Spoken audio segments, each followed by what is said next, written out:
Hello everyone, आपका बहुत बहुत स्वागत है हमारे इस यूट्यूब चैनल पे। मैं सीए खुर्शीद अंसारी आज आपको जो इनपुट टैक्स क्रेडिट में ब्लॉक्ड क्रेडिट का टॉपिक है, जो सेक्शन 17 सब सेक्शन 5 में कवर किया जाता है, उसको रिवाइज कराने जा रहा हूँ।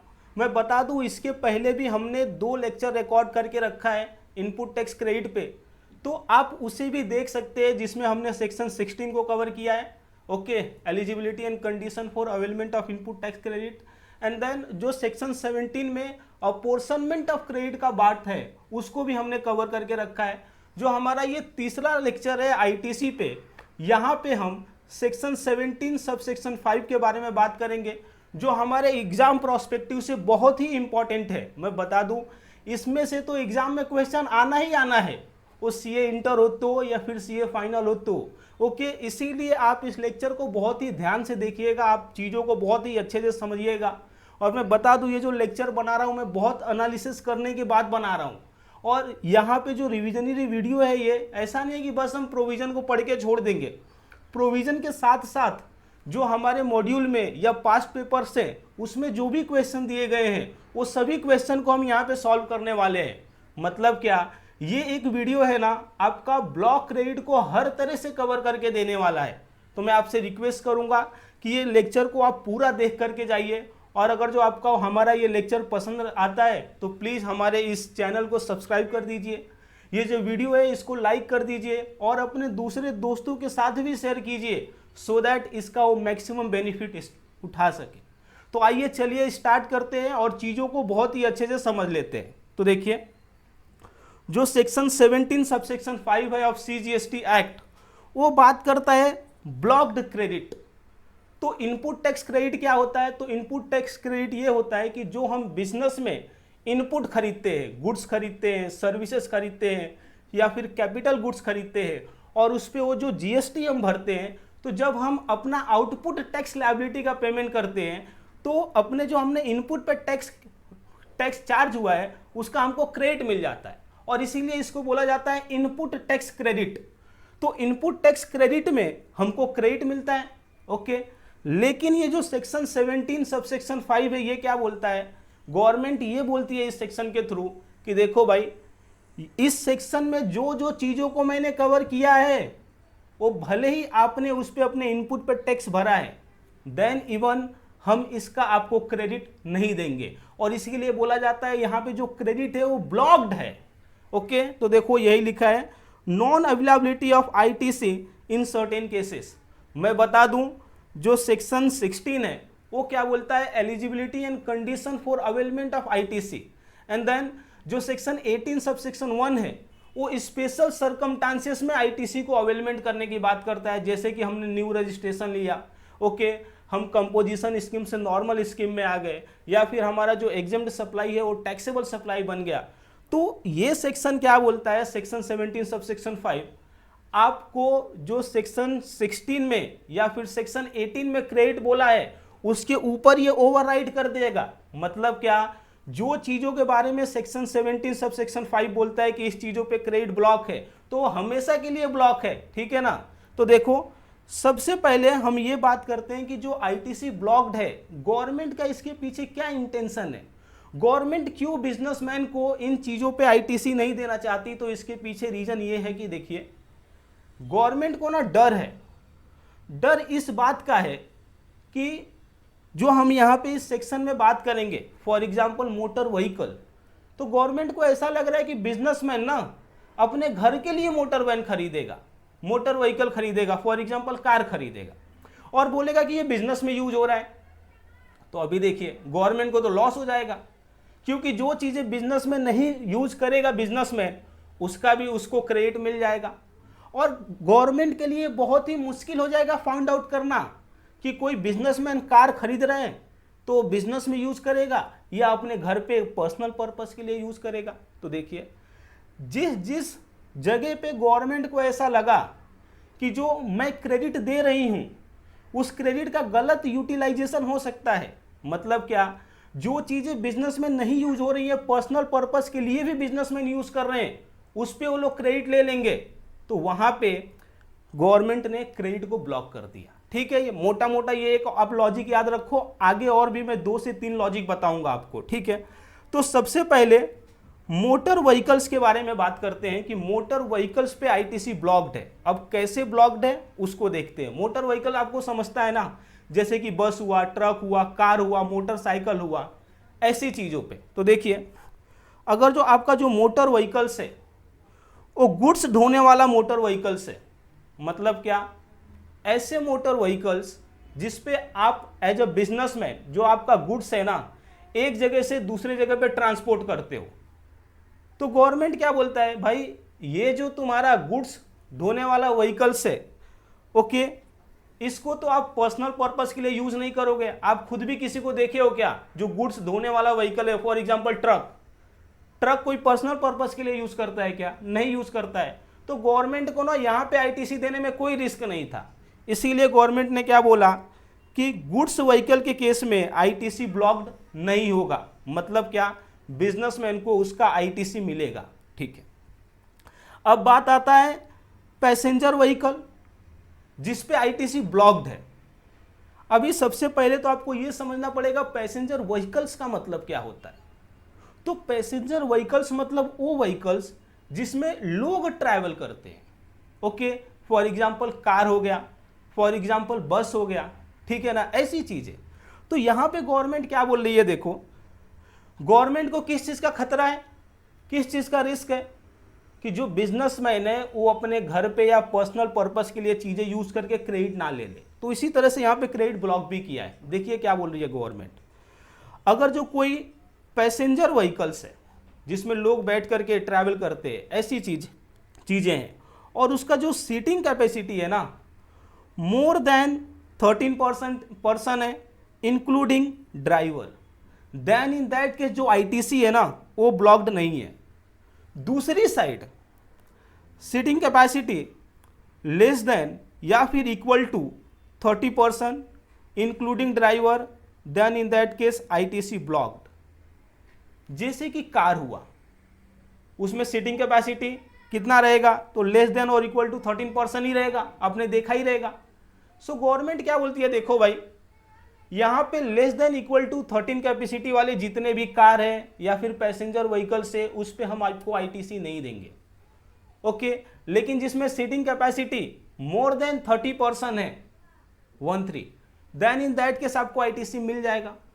इसका रीजन क्या है, देखिए अभी मोर देन 13 कैपेसिटी वाली चीजें कैसी रहेंगी, जैसे कि बस हो गया, तो क्या बस को आप पर्सनल पर्पस के लिए यूज करोगे? बट ऑब्वियस नहीं करेंगे, वो तो बिजनेस में यूज होने वाला है या उससे हम बिजनेस ही करने वाले हैं।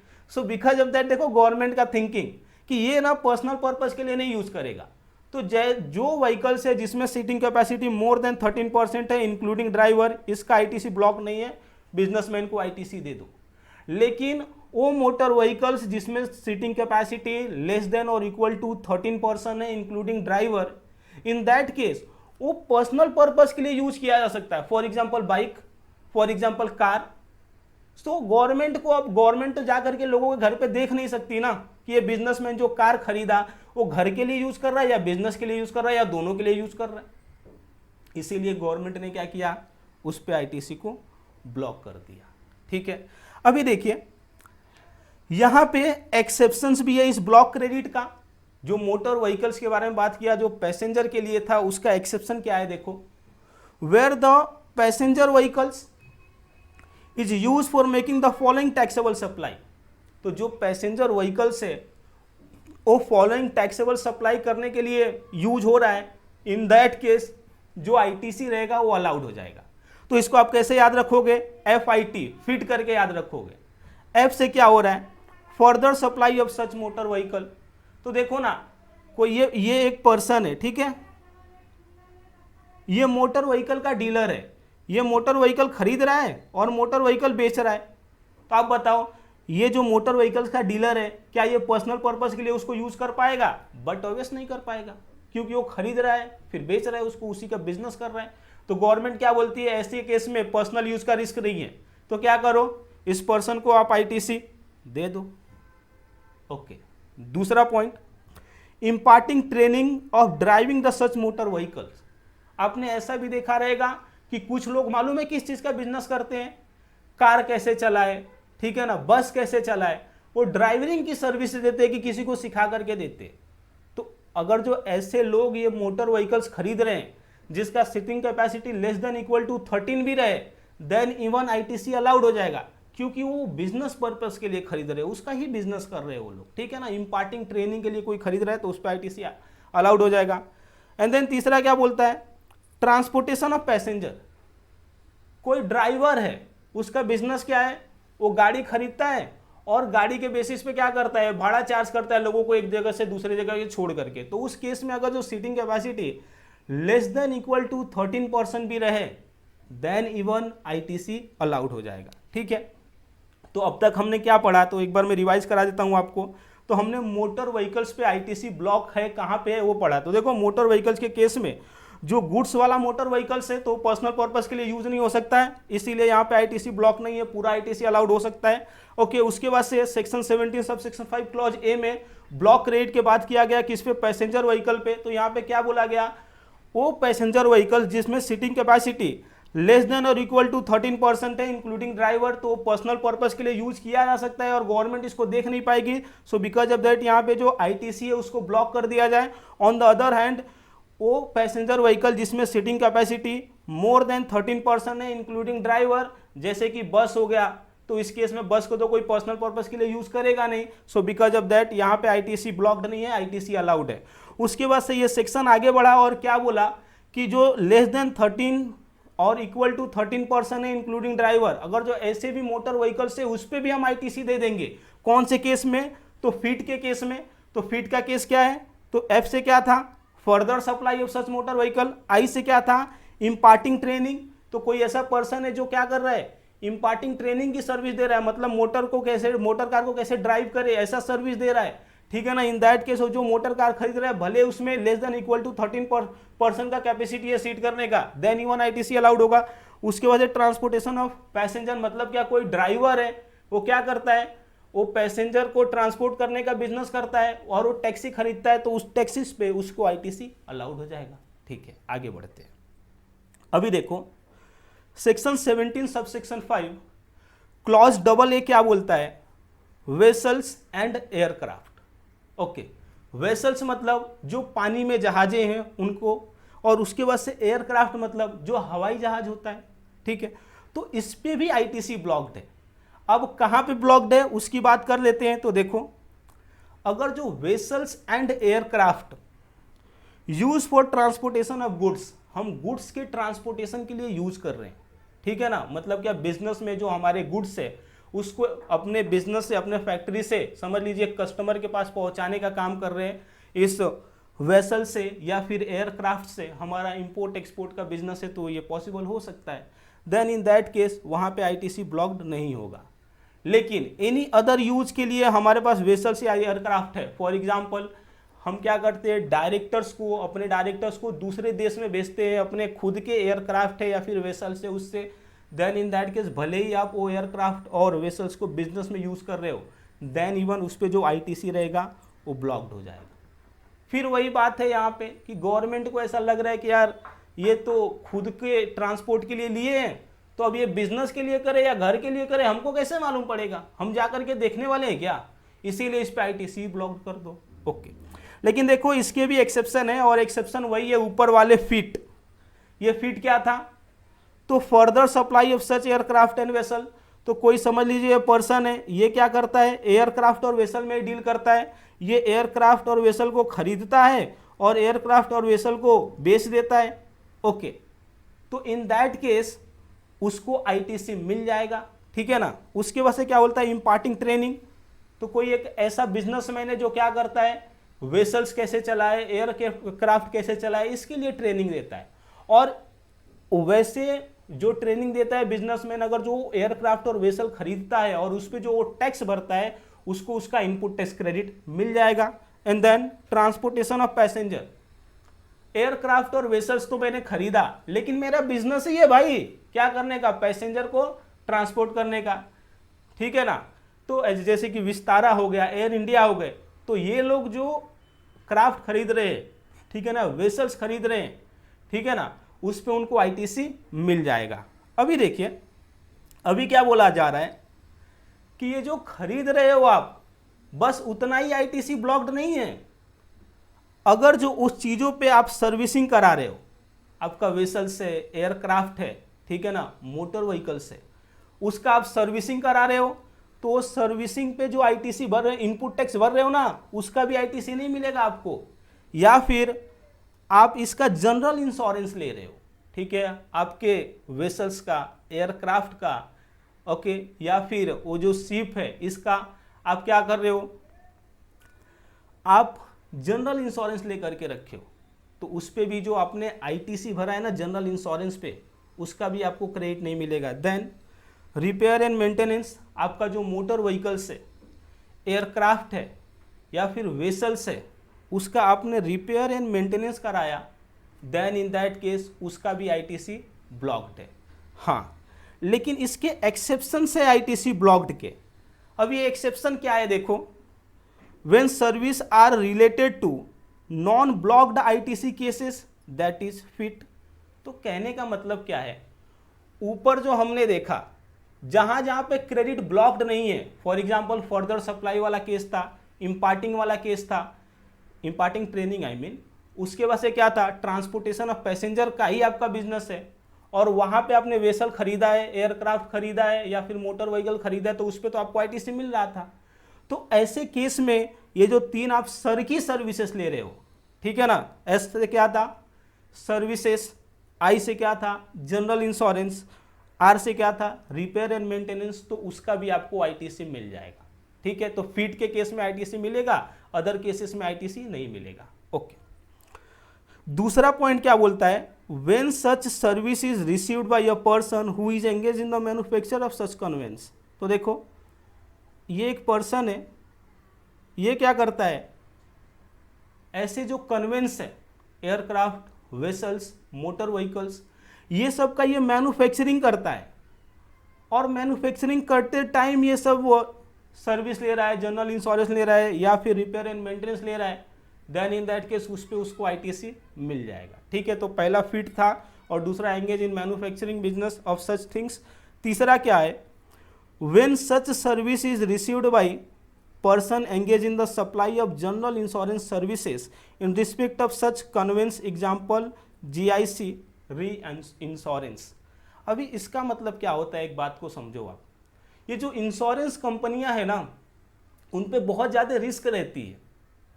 जैसे कि अभी समझ लो मैं इंश्योरेंस ले रहा हूँ मेरे बाइक पे, तो मैं कितना भरूंगा, समझ लो 2 से 3 हज़ार भरूंगा, लेकिन मेरे बाइक को कुछ हो गया तो जो बाइक का पैसा है समझ लीजिए 1 लाख है, तो 80 हज़ार तक मैं मांग सकता हूँ। तो ऐसे केस में क्या होता है ना, कभी कभी जब भी बड़े इंश्योरेंस रहते हैं, फॉर एग्जाम्पल बहुत बड़ा बड़ा कंपनी को रिस्क लेना है, तो इन दैट केस कंपनी क्या बोलती है कि भाई हमें पूरा रिस्क नहीं ले सकती। कोई जनरल इंश्योरेंस कंपनी वो बोलती है हमें पूरा रिस्क नहीं ले सकती, फिर भी उसको बिजनेस तो करना है, तो जो इंश्योरेंस का उसके पास बिजनेस आ रहा है वो ले लेती है, और फिर क्या करती है, समझ लो जी कि 100 करोड़ का इंश्योरेंस है, तो 100 करोड़ में से वो 50 करोड़ का तो रिस्क ले सकती है, तो 50 करोड़ अपने पास रखेगी, और फिर क्या करेगी, जो 50 करोड़ दूसरा बचा हुआ है ना, वो दूसरे इंश्योरेंस कंपनी से री इंश्योरेंस करा लेगी, तो अभी उसको खतरा नहीं रहेगा ना। तो अभी जो दूसरा री इंश्योरेंस कंपनी है वो भी तो जीएसटी चार्ज करेगी, और ये जो पहले वाला इंश्योरेंस कंपनी है उससे चार्ज करेगी, तो इन दैट केस जो जीएसटी चार्ज कर रही है उसका क्रेडिट मिल जाएगा इस पहले वाले इंश्योरेंस कंपनी को। वो ये बात बोल रहा है, एक बार और पढ़ देता हूं। When such service is received by a person engage in the supply of general insurance services in respect of such conveyance, example GIC, reinsurance।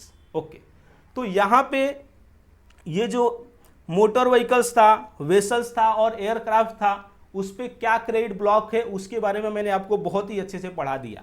Okay, अब क्या करते हैं ना, इस पे जो सम्स है उसको सॉल्व कर देते हैं, तो क्या होएगा, आपको बहुत अच्छे से आइडिया आ जाएगा कि हाँ ये बोलना क्या चाह रहा है। ठीक है, तो आइए अभी हम सम सॉल्व करते हैं। देखिए पहला सम क्या बोलता है, a flying school imports an aircraft for the use in training activity and take ITC of the IGST paid on import. तो क्या बोलता है, a flying school import. A flying school मतलब क्या कर रहा है, ये तो इम्पार्टिंग ट्रेनिंग का नॉलेज दे रहा है, तो इस पे तो ITC ब्लॉक नहीं होगा। फीट में आई में आ गया ना ये, बिकॉज ऑफ दैट। तो देखो, a flying school imports an aircraft for use in its training activity and take the ITC of the IGST paid on import.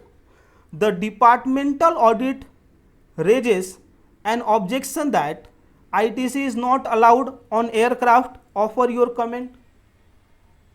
तो इस केस में क्या हुआ, GST के ऑफिसर आए और वो क्या बोले, नहीं आप ITC नहीं ले सकते। क्यों ऐसा नहीं ले सकते, क्योंकि एयरक्राफ्ट पे ITC ब्लॉक्ड है। तो बताओ क्या वो सही बोल रहे हैं, वो सही नहीं बोल रहे। देखो ITC ब्लॉक्ड है, मैं भी मानता हूं वेसल्स एंड एयरक्राफ्ट पे, अगर जो वो पैसेंजर्स के लिए यूज किया जाए तो ठीक है ना, लेकिन अगर जो आप इम्पार्टिंग ट्रेनिंग कर रहे हो उसके थ्रू, तो उसका ITC ब्लॉक्ड नहीं होगा ना। तो वही आपको यहाँ पे आंसर लिखना है, ठीक है। So therefore the credit is correctly taken. Okay, दूसरा सम,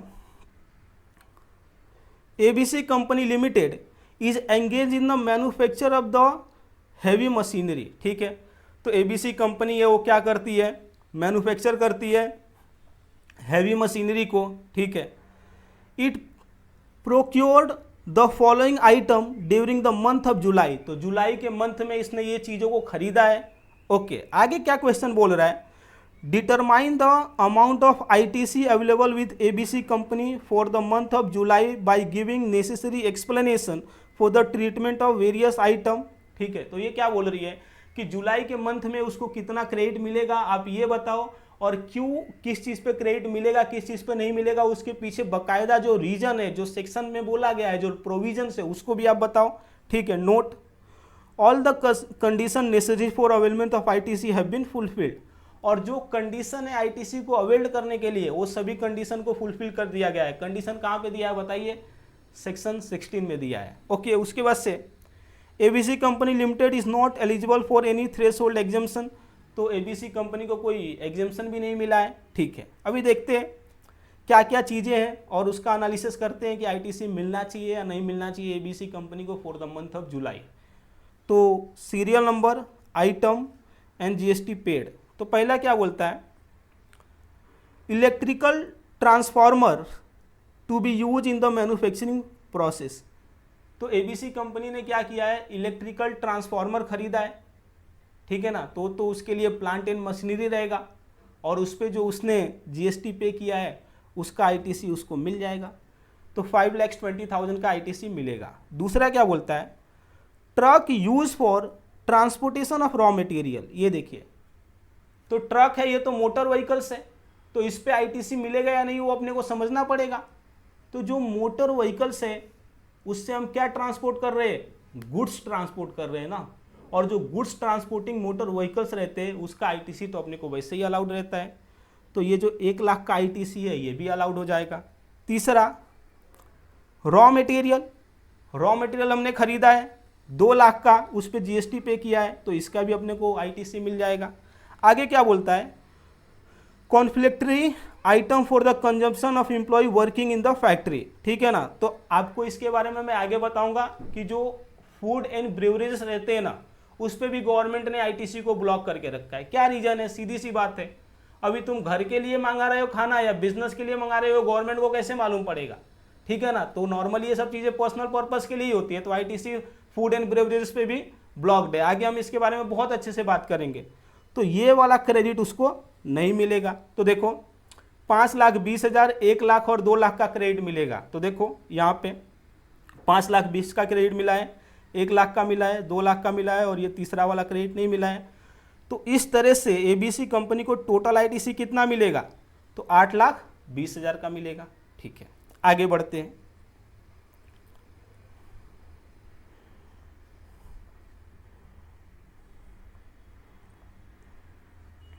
ये सब सम आपको मैं सॉल्व कराने वाला हूँ, टेंशन नहीं लेना। इसके बाद आपको इस पर कोई दूसरा वीडियो देखने की ज़रूरत नहीं पड़ेगी।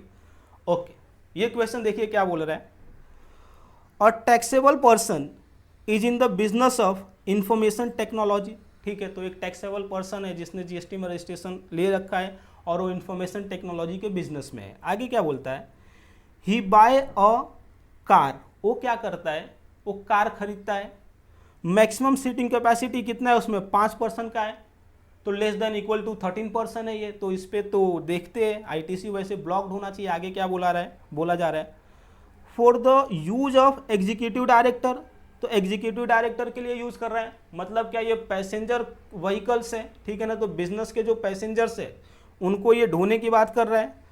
Can he avail the ITC in respect of the GST paid on purchase of such car, तो बट ऑब्वियस वो आईटीसी नहीं अवेल कर सकता, क्योंकि यहाँ पे जो सीटिंग कैपेसिटी है वो less than equal to 13 person है, और वो फीट के लिए भी नहीं यूज हो रहा है, फर्दर सप्लाई के लिए नहीं यूज हो रहा है। आई से क्या बोला जा रहा है, इंपॉर्टेंट ट्रेनिंग के लिए नहीं यूज हो रहा है, उसके वजह से ट्रांसपोर्टेशन ऑफ पैसेंजर के बिजनेस में नहीं है ये कंपनी, ठीक है ना। ये कंपनी किस में है, इंफॉर्मेशन टेक्नोलॉजी में है।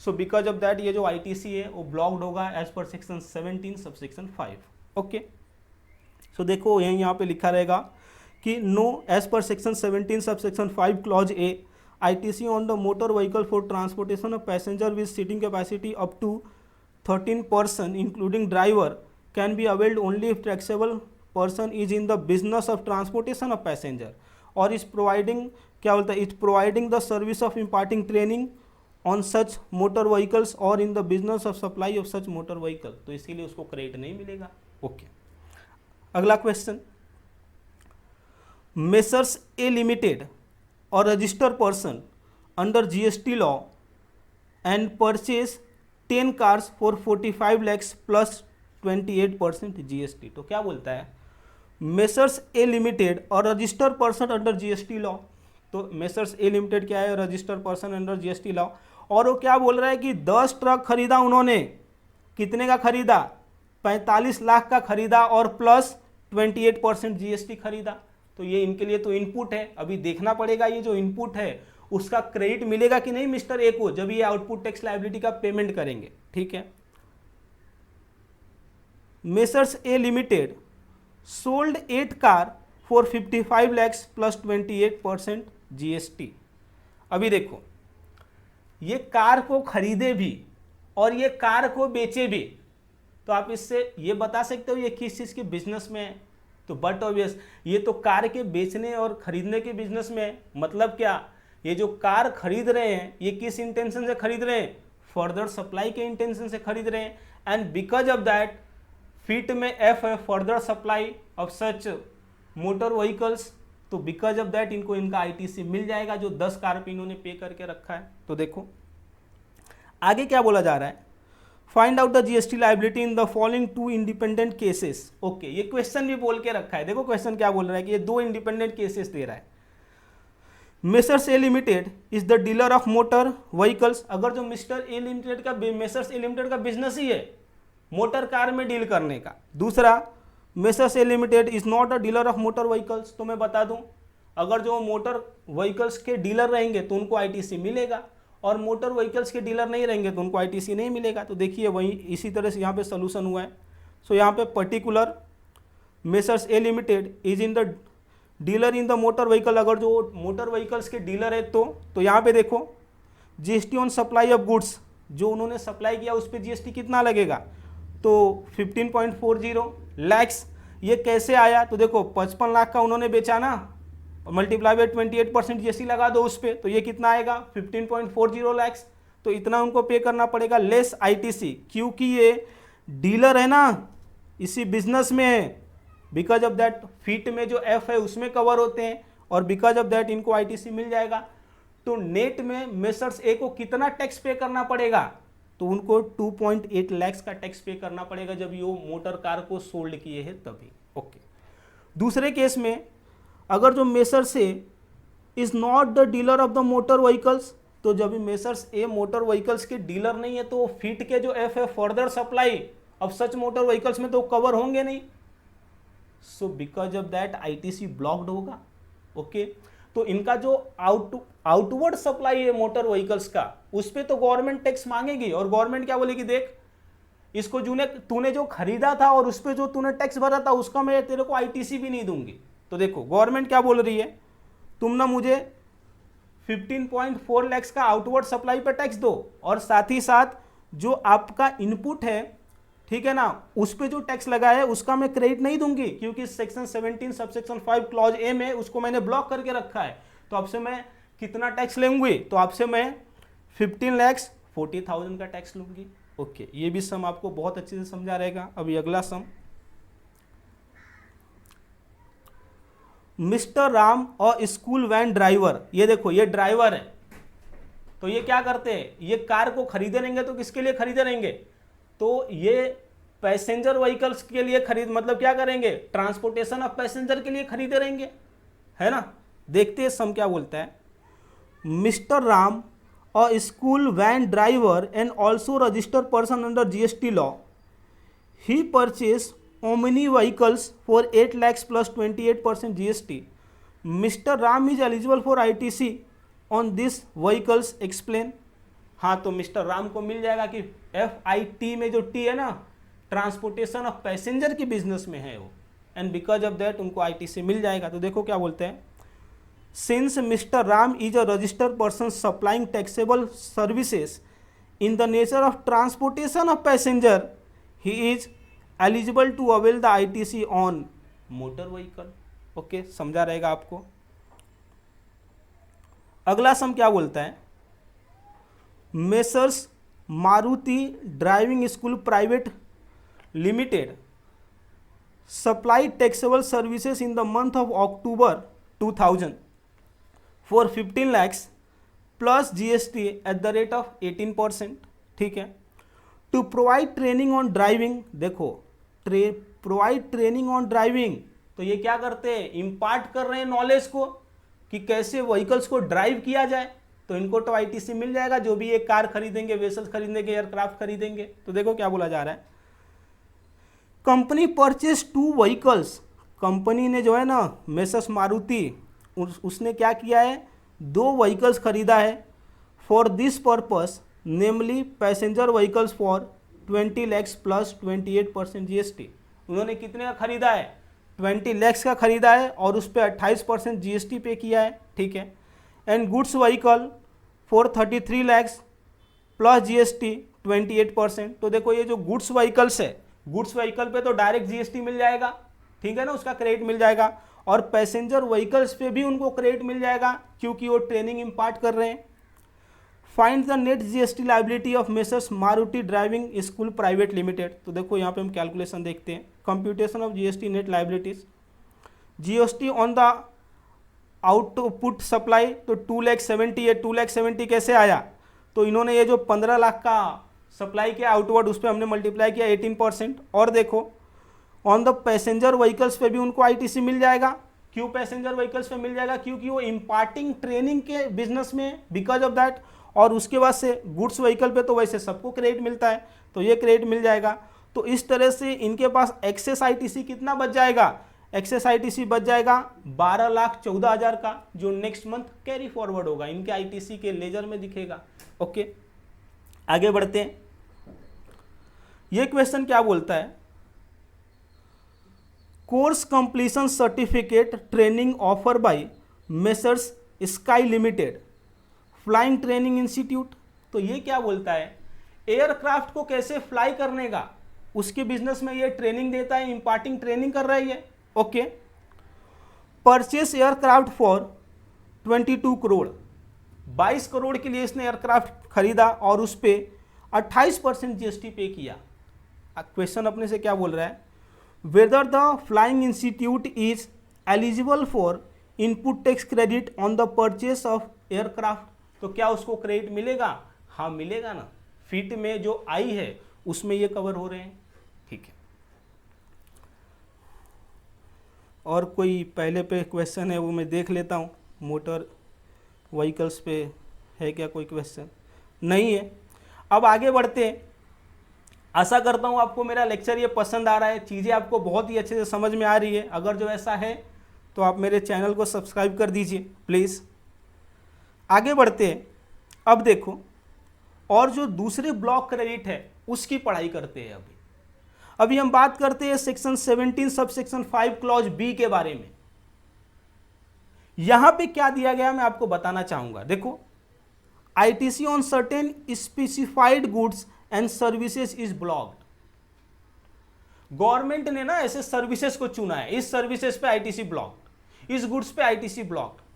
गवर्नमेंट से पूछा गया कि क्यों भाई आप क्यों आईटीसी को ब्लॉक कर रहे हो, तो गवर्नमेंट क्या बोल रही है, देखो सेक्शन 17 सबसेक्शन 5 क्लॉज बी में जो सर्विसेज को या गुड्स को मैंने ब्लॉक किया है ना, उसका क्रेडिट, उसका रीजन ये है कि ये बिजनेस से ज़्यादा पर्सनल पर्पस में यूज होते हैं। फॉर एग्जाम्पल खाने पीने की, मतलब कि खाने पीने का सर्विसेज, मतलब वो खाना दे रहा है बिजनेसमैन, या फिर क्या हेल्थ केयर की सर्विसेज, या फिर क्या लाइफ इंश्योरेंस की सर्विसेज। तो यार ये तो पर्सनल इन नेचर की सर्विसेज है, जो प्राइवेट यूज के लिए होता है, ना कि बिजनेस यूज के लिए। ठीक है, 99% प्राइवेट यूज होता है, 1% बिजनेस यूज होता है। तो गवर्नमेंट को इस बात का डर था कि यार बिजनेसमैन ना ये प्राइवेट यूज के लिए लेंगे सर्विसेज और बोलेंगे बिजनेस के लिए लिया, इसके लिए मेरे को क्रेडिट दो। तो गवर्नमेंट को ये बात समझा, इसीलिए गवर्नमेंट ने क्या किया, आईटीसी को ही ब्लॉक कर दिया। तो आगे हम बात करने वाले हैं उस गुड्स या फिर सर्विसेज के सप्लाई पे आईटीसी का जो ब्लॉक्ड है। द रीजन बीइंग दो services are personal in nature, highly personal in nature. ठीक है, देखते तो आप इसको याद कैसे कर सकते हो। H block F N H M T, जिसमें से ये जो के है ना वो कटा हुआ है। तो एच से क्या है, देखो एच से है हेल्थ सर्विसेज। ठीक है ना, तो जो हेल्थ की सर्विसेज है उस पर आप कुछ जीएसटी पे कर रहे हो तो उसका आईटीसी आप नहीं क्लेम कर सकते हो, भले ही बिजनेस एंड प्रोफेशन में आपने लिया है। ठीक है, दूसरी बात, आप हेल्थ इंश्योरेंस ले रहे हो तो हेल्थ इंश्योरेंस का जो आप प्रीमियम भरोगे उस पर आपको जीएसटी भी पे करना पड़ेगा, तो वो जीएसटी के पेमेंट का आप क्रेडिट नहीं ले सकते। Okay, then beauty treatment, beauty treatment मतलब ब्यूटी पार्लर। तो ऐसा ब्यूटी पार्लर में ब्यूटी ट्रीटमेंट पे आप कुछ खर्चे कर रहे हो और वो ब्यूटी पार्लर वाले आपसे जीएसटी चार्ज कर रहे हैं, तो वो जीएसटी का आप क्रेडिट नहीं ले सकते। देखो ये सभी सर्विसेज पर्सनल इन नेचर है। उसके बाद से अगला सर्विसेज लाइफ इंश्योरेंस। अगर जो आप लाइफ इंश्योरेंस ले रहे हो, ठीक है ना, और उस पे जो प्रीमियम पे कर रहे हो और उस पे जो जीएसटी जा रहा है, वो जीएसटी पे आप आईटीसी नहीं क्लेम कर सकते उस जीएसटी का। ठीक है ना, क्योंकि वो ब्लॉक्ड है। आगे क्या बोलता है एल से, लीजिंग, रेंटिंग और hiring of motor vehicles, vessels या फिर एयरक्राफ्ट। तो आप क्या कर रहे हो, लीज पे ले रहे हो, रेंट पे ले रहे हो या फिर हायर पे ले रहे हो, किस चीज को, मोटर व्हीकल्स को, वेसल्स को, एयरक्राफ्ट को, referred in section 17 subsection 5 clause ए या फिर clause double A, except when use for the purpose specified. तो जो वहां पे फिट को बताया था उसको छोड़ करके आप किसी चीज को ये भाड़े पे भी ले रहे हो तो उस पर भी आपको आईटीसी नहीं मिलेगा जो आप भाड़ा पे कर रहे हो। ठीक है, आउटडोर कैटरिंग की आप सर्विस ले रहे हो, फॉर एग्जाम्पल आपका बिजनेस है, उसमें क्या हुआ, सभी एम्प्लॉय का एक मीटिंग रखा गया और आपने क्या किया, एक आउटडोर कैटरर को बुला लिया कि भाई तुम इन लोगों को खाना खिलाओ।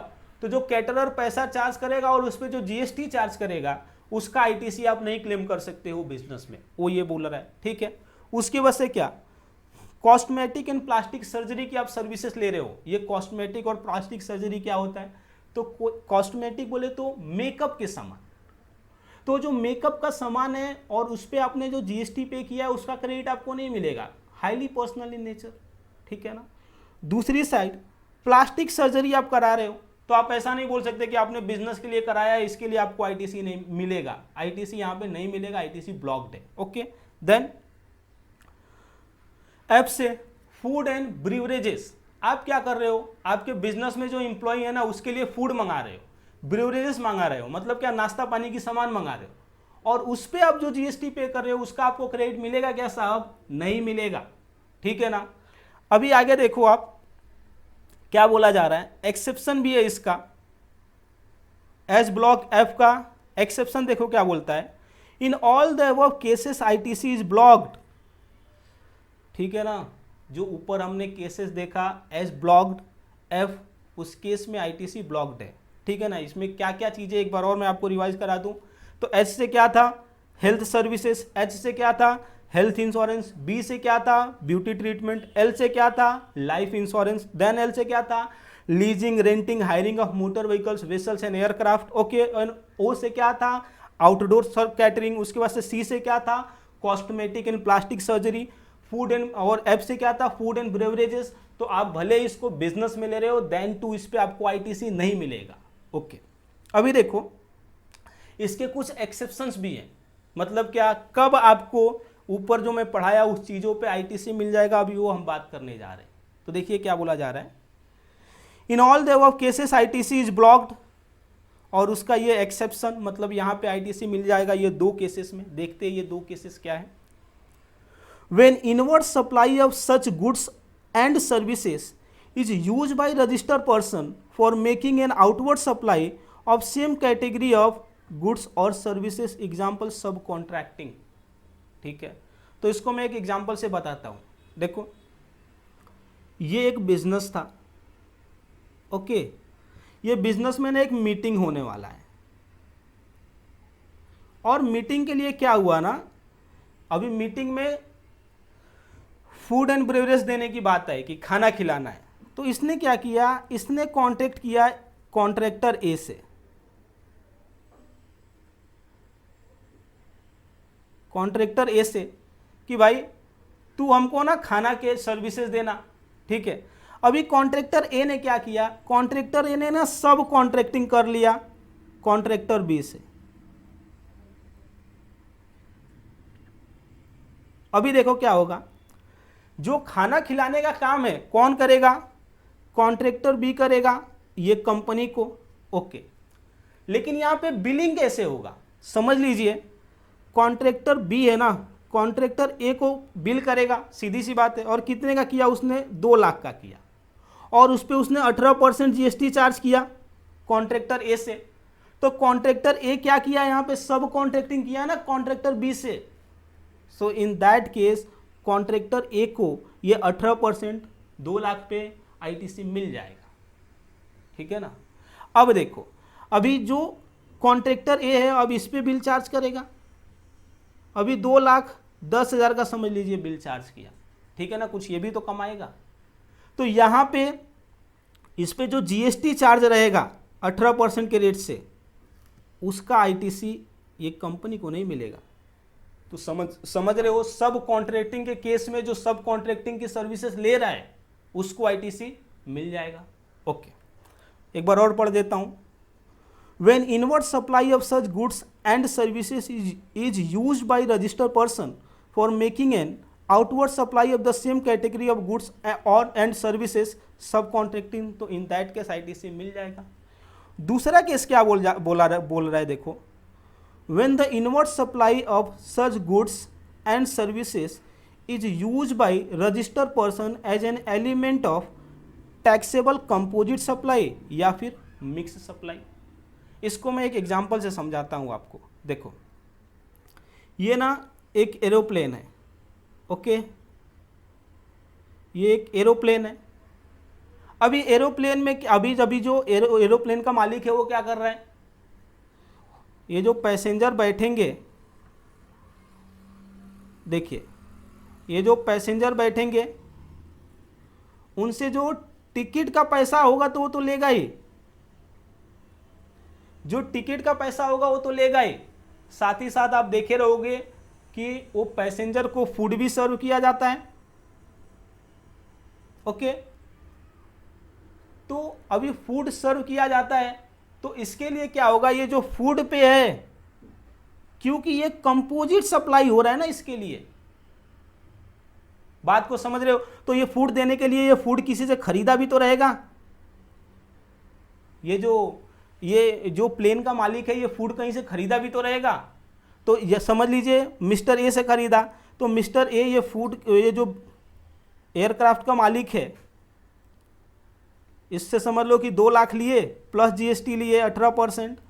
तो ये जो जीएसटी है इसका इसको क्रेडिट मिल जाएगा। क्यों, क्योंकि ये कंपोजिट सप्लाई जैसा यूज हो रहा है। आगे इस पे सम भी है, उससे आपको बहुत अच्छे से क्लैरिटी आ जाएगी। ठीक है, अब ये चीज का मैं एक समरी भी आपको सिखा देता हूं। देखो, जब आपका इनवर्ड सप्लाई हो और वो इनवर्ड सप्लाई से आप जो आउटवर्ड सप्लाई कर रहे हो, वो आउटवर्ड सप्लाई 2 तरह का, एक तो पहला सेम कैटेगरी ऑफ गुड्स या फिर सर्विसेज, फॉर एग्जांपल सब कॉन्ट्रैक्टिंग,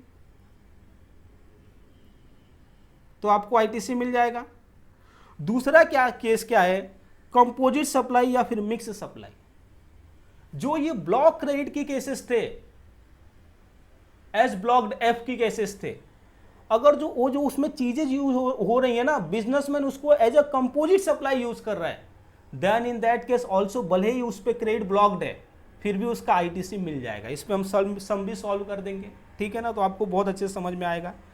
आगे देखिए क्या बोला जा रहा है, जो एचएमटी है ना उस पर भी क्रेडिट ब्लॉक्ड है, आईटीसी ब्लॉक्ड। अभी एचएमटी में क्या होता है, हेल्थ एंड फिटनेस सर्विसेज, सो इस पे भी आईटीसी ब्लॉक्ड है। देन एम से मेंबरशिप ऑफ क्लब, आप किसी क्लब के मेंबर बन रहे हो और उस पर जो जीएसटी आपको पे करना पड़ रहा है, जो क्लब का चार्जेस है उसका आपको आईटीसी नहीं मिलेगा। Then travel benefit extended to the employee on vacation such as leave और होम ट्रैवल कंसेशन। तो क्या कर रहा है बिजनेस ना अपने एम्प्लॉय को ट्रैवल बेनिफिट एक्सटेंड कर रहा है।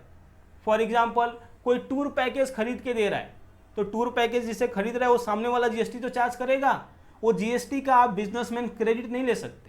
ये पॉइंट बोलने का बात कर रहा है, ठीक है।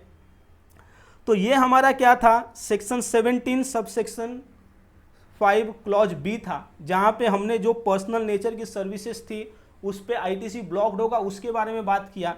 इसके बारे में एक बहुत ही इंपॉर्टेंट बात आपको समझना है, जो यहाँ पे एक्सेप्शन में लिखा है। ये एक्सेप्शन आपको समझना बहुत ही जरूरी है, अदरवाइज आप एग्जाम में सम को गलत कर सकते हो।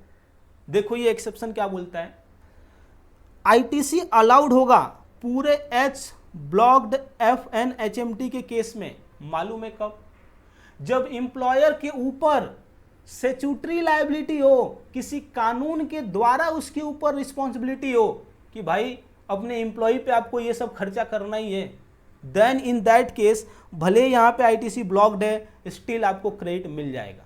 देखो क्या बोला जा रहा है, where it is an obligatory for employer to provide to its employee such goods या फिर services under any law for the timing in force.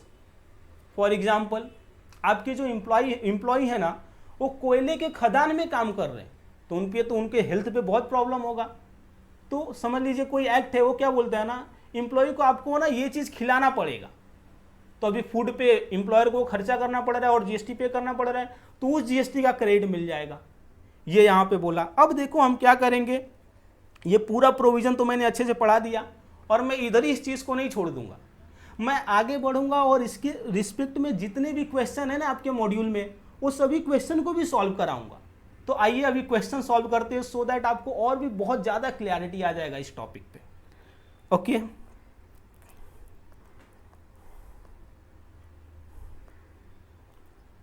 ये देखिए,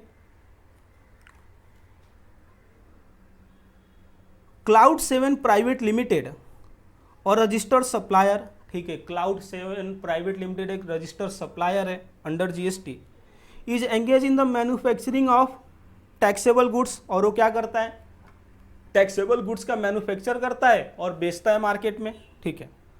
the company provide the following information pertaining to GST paid on the purchase made and input services availed by it during the February 2000। तो ये क्या बोल रहा है कि जो क्लाउड 7 प्राइवेट लिमिटेड है अभी उसको आउटवर्ड सप्लाई करना है, तो अरे भाई बेचने के लिए तुमको खरीदना तो पड़ेगा, कुछ लोगों की सर्विसेज तो लेनी पड़ेगी, तो इसने लोगों की सर्विसेज लिया है, चीज़ों को खरीदा है, अब उस पर जीएसटी पे किया है, तो उस पे जो जीएसटी पे किया है फरवरी में क्रेडिट मिलेगा या नहीं मिलेगा, ये क्वेश्चन अपने से पूछ रहा है, ठीक है। तो इसके लिए जो चीज़ें ब्लॉक रहेंगी क्रेडिट उसका नहीं मिलेगा, और जो चीज़ें का क्रेडिट ब्लॉक नहीं रहेगा उसका मिल जाएगा। तो आइए पढ़ लेते हैं। अभी देखो क्या बोलता है, पहला point, truck use for transportation of raw material, तो ये जो ट्रांसपोर्टेशन ऑफ गुड्स हो गया, और गुड्स पे आईटीसी किधर ब्लॉक है, अगर जो आपको मोटर व्हीकल्स यूज कर रहे हो, देखो ये जो ट्रक है सबसे पहली बात मोटर व्हीकल्स है और इस पे गुड्स को ढोया जा रहा है, सो बिकॉज ऑफ दैट आईटीसी तो अलाउड है। सेक्शन 17 सब सेक्शन 5 क्लॉज 1 इसके बारे में बात करता है, पैसेंजर व्हीकल्स पे आईटीसी ब्लॉक करता है, ठीक है ना, गुड्स व्हीकल्स पे नहीं है, हमेशा याद रखना। एंड बिकॉज ऑफ दैट इसका आईटीसी 1,20,000 का आईटीसी मिल जाएगा। तो देखो यहाँ पे आईटीसी मिला 1,20,000 का। आगे क्या बोलता है, food and beverages for the consumption of employee in the factory. देखो फूड एंड ब्रेवरेजेस पे तो आईटीसी ब्लॉक है, और फूड एंड ब्रेवरेजेस पे आईटीसी ब्लॉक कभी नहीं होता जब भी किसी स्टैट्यूटरी ऑब्लिगेशन के थ्रू एम्प्लॉयर को एम्प्लॉय को खर्चा कराना पड़ता था, फूड खरीद के देना पड़ता था खाने के लिए। यहाँ पे तो ऐसा कुछ दिया नहीं है क्वेश्चन में, एंड बिकॉज ऑफ दैट ये जो आईटीसी है ये उनको नहीं मिलेगा। 40,000 का आईटीसी ब्लॉक्ड है। ओके, तीसरा, input are to be received in 5 lots. देखिए ये कुछ गुड्स खरीदे, इनपुट गुड्स, और वो 5 लॉट में मिलने वाला है, out of which the third lot was received during the month. तो हमने सेक्शन 16 सब सेक्शन 2 में क्या पढ़ा, condition for availment of ITC में, तो उसमें ये हमने पढ़ा था कि आईटीसी लेने के लिए आपको गुड्स भी रिसीव्ड होना चाहिए, और उसमें रिसीव्ड होने में हमने एक चीज़ क्या पढ़ा था, what if the good received in the lots on और इंस्टॉलमेंट्स। तो जब भी आपको गुड्स लॉट्स या फिर इंस्टॉलमेंट में रिसीव्ड होए, तो जब भी आपको लास्ट इंस्टॉलमेंट रिसीव्ड होगा गुड्स का, उसी समय पे आपको आईटीसी मिलेगा। तो यहाँ पे तो अभी जो 5 लॉट्स है उसमें से तो 3 ही लॉट आपको मिला है, सो बिकॉज ऑफ दैट आईटीसी नहीं मिलेगा। जिस मंथ में 5वां लॉट रिसीव्ड होगा उस मंथ में आपको आईटीसी मिलेगा। सो ये जो है इसके लिए आप अभी हकदार नहीं हो। तो देखो यहाँ पे और यहाँ पे भी अभी नील है। अगला, membership of club availed for the employees working in the factory. देखो तो ये एम्प्लॉयर ने क्या किया है, अपने एम्प्लॉय के लिए मेंबरशिप ऑफ क्लब लेकर के दिया है। तो देखो ना इस केस में क्या है, क्या एम्प्लॉयर कहीं से स्टैट्यूटरी ऑब्लिगेशन है उसके ऊपर, अगर जो रहता तो क्वेश्चन दिया रहता, क्वेश्चन नहीं दिया तो हम ये मान रहे हैं कि कुछ उसके ऊपर स्टैट्यूटरी ऑब्लिगेशन नहीं है, एंड बिकॉज ऑफ दैट ये भी आईटीसी ब्लॉक्ड है, तो ये भी उनको नहीं मिलेगा। तीसरा, कैपिटल गुड्स उसने खरीदा है, out of 5 item invoice for 1 item was missing and the GST paid on that item was 50,000। तो देखो क्या बोलते हैं, सेक्शन 16 सब सेक्शन 2 में जो कंडीशन दिया है फॉर अवेलमेंट ऑफ आईटीसी, उसमें एक ये भी कंडीशन है कि जो आप क्रेडिट अवेल्ड कर रहे हो उसका इनवॉइस आपके पास होना चाहिए, डेबिट नोट आपके पास होना चाहिए। अगर जो आरसीएम में है तो सेल्फ इनवॉइस होना चाहिए, ठीक है ना, आईएसडी है तो आईएसडी का इनवॉइस होना चाहिए। ओके, तो यहां पे तो ये बोल रहा है कि जो 50,000 जिस पे जीएसटी पे किया एक कैपिटल गुड्स पे, उसका तो उसके पास इनवॉइस ही नहीं है। तो जो भले ही आप एलिजिबल हो लेकिन सेक्शन 16 सब सेक्शन 2 के कंडीशन को आप सेटिस्फाई नहीं कर पा रहे, एंड बिकॉज ऑफ दैट ये जो 4 लाख है ना उसमें से 50,000 का आईटीसी आपको नहीं मिलेगा। तो कितने का आपको आईटीसी मिलेगा, तो 3,50,000 का आईटीसी मिलेगा। ओके, देखो यहाँ पे 3,50,000 का उसको आईटीसी मिला है। उसके बाद से क्या बोलता है, raw material to be received in March 2000। अभी देखो ये मार्च में मिलेगा, हम तो फैब की बात कर रहे हैं, और आईटीसी का जो सेक्शन 16 सब सेक्शन 2 है कंडीशन में ये भी बोला है कि आपको गुड्स रिसीव्ड हो जाना चाहिए। तो क्योंकि आपको रॉ मटेरियल अभी तक रिसीव्ड नहीं हुआ है, जो आपने 1,50,000 का उस रॉ मटेरियल पे जीएसटी पे किया है उसका क्रेडिट भी नहीं मिलेगा, वो क्रेडिट ब्लॉक्ड होगा। ब्लॉक्ड नहीं, यहाँ पे क्या होगा, सेक्शन 16 सब सेक्शन 2 के आप जो रिक्वायरमेंट है उसको नहीं फुलफिल किए हो, तो जब ये मार्च में आपको गुड्स रिसीव्ड होगा एट दैट टाइम आप उसका क्रेडिट क्लेम कर पाओगे। ओके, आगे बढ़ते हैं। ये क्वेश्चन क्या बोल रहा है, देखो, Lamarck limited of Nasik Maharashtra और registered supplier, okay, is engaged in manufacturing taxable goods, provides the following detail of item purchase and services availed from Gujarat for the month of March 2000। ठीक है, तो लेमार्क लिमिटेड है, कहाँ का है, नासिक का, महाराष्ट्र से, वो रजिस्टर्ड सप्लायर है अंडर जीएसटी, और वो क्या करता है, वो मैन्युफैक्चरिंग करता है टैक्सेबल गुड्स का। ओके, उसने क्या डिटेल दिया है, परचेस का और इनपुट सर्विसेज का हमको डिटेल दिया है। कहाँ से उसने परचेस किया है, महाराष्ट्र से, तो गुजरात से, तो यहाँ पे आईजीएसटी लगेगा। ओके, तो आईजीएसटी का उसको जो क्रेडिट मिलेगा या नहीं मिलेगा वो अपने को यहाँ पे समझना है। तो ठीक है, तो ब्लॉक क्रेडिट का जो प्रोविजन है और सेक्शन 16 का जो प्रोविजन है उसके हिसाब से हमको समझ में आ जाएगा। तो देखते, सबसे पहला पॉइंट क्या बोलता है, motor vehicles purchase for the employee to be use for personal as well as the business purpose. देखो इन्होंने मोटर व्हीकल्स परचेस किया है, और वो पर्सनल और बिजनेस पर्पस के लिए भी यूज होने वाला है। तो गवर्नमेंट को तो इसी बात का डर था कि जो तुम पर्सनल पर्पस के लिए यूज कर रहे हो उसका बिजनेस में आप क्रेडिट मत ले लेना बिजनेसमैन। और यहाँ पे ये नहीं दिया है कि जो सीटिंग कैपेसिटी है वो कितना है, लेस देन इक्वल टू 13 है या फिर मोर देन 13 है। तो हम ऐसा मानेंगे कि लेस देन इक्वल टू 13 है और ये पर्सनल पर्पस के लिए भी यूज हो रहा है वैसे। सो बिकॉज ऑफ दैट आपको ITC 1,50,000 का नहीं मिलेगा। ओके। दूसरा, motor vehicle purchase for transportation of goods with in the factory. तो ये तो ट्रांसपोर्टेशन ऑफ गुड्स है ना, तो ट्रांसपोर्टेशन ऑफ गुड्स पे तो ITC ब्लॉक्ड ही नहीं है, ठीक है। सो बिकॉज ऑफ दैट ये 2 लाख का ITC आपको मिल जाएगा, ठीक है। अगला, food item for consumption of employee, these item were supplied free of cost to the employee in the leave of service rendered by them to the manufacturer in the course of employment, ठीक है। In the course of employment के लिए क्या हुआ, यहाँ पे employer थोड़ा अच्छा था तो क्या कर रहे हैं, अपने एम्प्लॉय को बोल रहे हैं भाई आप बिजनेस में हो यार, आप हमारे लिए काम करके दे रहे हो, मैन्युफैक्चरिंग एक्टिविटी में आप हाथ बटा रहे हो, तो इसके लिए मैं ना आपको क्या करूँगा ना, खाने के लिए भी कुछ सामान दूंगा। लेकिन क्योंकि ये गवर्नमेंट के द्वारा किसी स्टैट्यूटरी ऑब्लिगेशन किसी लॉ में नहीं लिखा गया है कि आप ये दो, अगर जो लिखा गया रहता तो ये क्वेश्चन में दिया रहता। सो इसीलिए इस पे जो बिजनेसमैन आप खर्चे कर रहे हो उसका ITC आपको नहीं मिलने वाला है, ठीक है। तो ये भी जो ITC है आपको नहीं मिलेगा। ओके, आगे क्या बोला जा रहा है, rent a cab facility avail for the employee to fulfil a statutory obligation. देखिए यहाँ पे rent a cab facility availed for the employees, rent a cab facility availed किया गया है एम्प्लॉय के लिए to fulfil a statutory obligation in this regard the government has notified such services under section 17 subsection 5 clause B sub clause 3 sub clause A of the CGST act 2017। तो क्योंकि यहाँ पे statutory obligation है ना तो ITC मिल जाएगा, तो ये है ITC उसका उनको मिल जाएगा। तो 2,36,000 का ITC मिलना चाहिए, देखिए उतना इनको मिला भी है। ओके, आगे बढ़ते हैं। अगला question, fun pharma private limited और registered supplier is engage in the manufacture of taxable goods. Okay, तो फन फार्मा प्राइवेट लिमिटेड और रजिस्टर्ड सप्लायर है वो किस में एंगेज है, मैन्युफैक्चर ऑफ टैक्सेबल गुड्स में एंगेज है। The company provide the following information of GST paid on the purchases made या फिर input services availed by it during the month of September 2017, ठीक है। तो ये तो वैसे ही सम है, तो ये होमवर्क में आप कर लेना, इजी है। ओके, आगे देखते।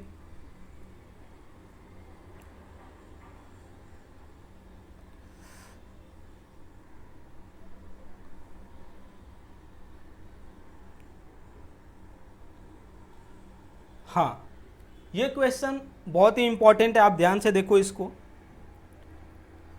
Guideline academy organise a parent meeting and provide the meal during the meeting to the student and their parents.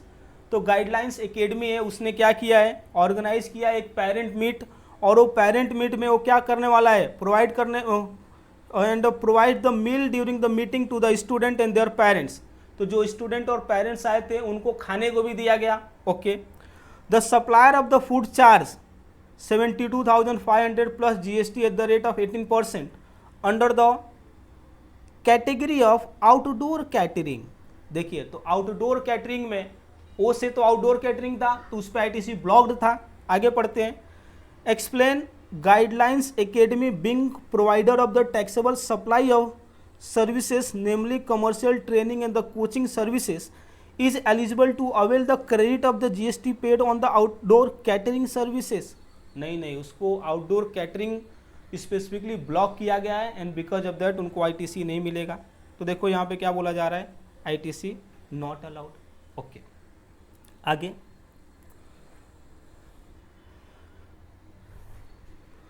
Annapurna catering supply outdoor catering services to its customer by subcontracting to the same। तो देखो ये क्या बोलता है, ये अन्नापूर्णा है, ये अन्नापूर्णा है।